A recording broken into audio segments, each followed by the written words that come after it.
go. Good afternoon, patrons of the Grace Joint School District and students and staff.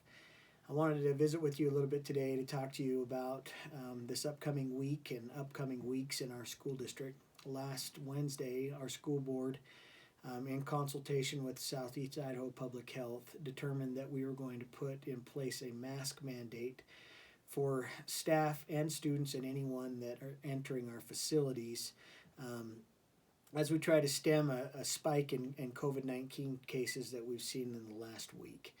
Right now we have 5 staff cases and we have 3 student cases with others that have been tested, but we haven't received results yet on the student side.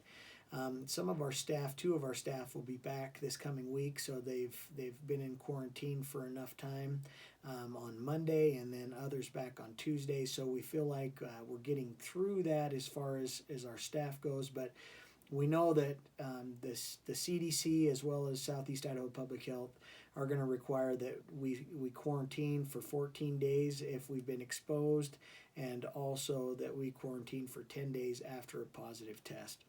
So we as we move forward, we're implementing these mask guidelines because there's compelling research that shows that if we have masks on the teacher and masks on the student and masks on students, that the transfer of the disease is drastically reduced. And so our target as a school district is 14 consecutive days with no new cases. So when we get to that point where we have 14 consecutive days with no new confirmed active COVID-19 cases, then we'll look at taking back the mask mandate. But until then, we're asking for your cooperation in sending your students with cloth face coverings, as well as monitoring them for symptoms that may arise and keep them home if they're sick.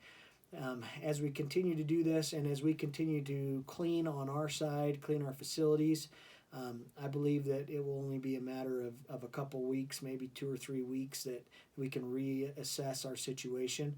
But right now, we feel like our circumstances are significant enough that we need to ask that all of our students and staff, as well as those coming into our facilities, wear masks. This is also include athletic events. We've just gotten through our fall sports, so cross country, volleyball, and football. We will not be hosting any more events, so if we really are diligent in wearing our masks, maybe we can open up our winter sports with allowing patrons into our building and into our events without wearing masks. So we're asking that you cooperate with us and that you help us. I know it's not convenient. I don't like wearing masks. I know some students don't like wearing masks. Again, we're going to ask students in grades 4 through 12. We're not asking preschool students through 3rd grade to wear masks, but if you could please help us out in making sure that your students have masks when they come to school, it'd be greatly appreciated. Again, this is unprecedented times and things that we didn't anticipate having to do that now our situation warrants us doing something like this. But again, we're so grateful for your continued support. If you have any questions, contact the district office. I'd be happy to answer questions. We've also sent out an email that has a link to the research on the effectiveness of masks in reducing the spread of COVID-19, and I'll make sure that you get that as well. Thank you so much for your continued support, and go Big Red.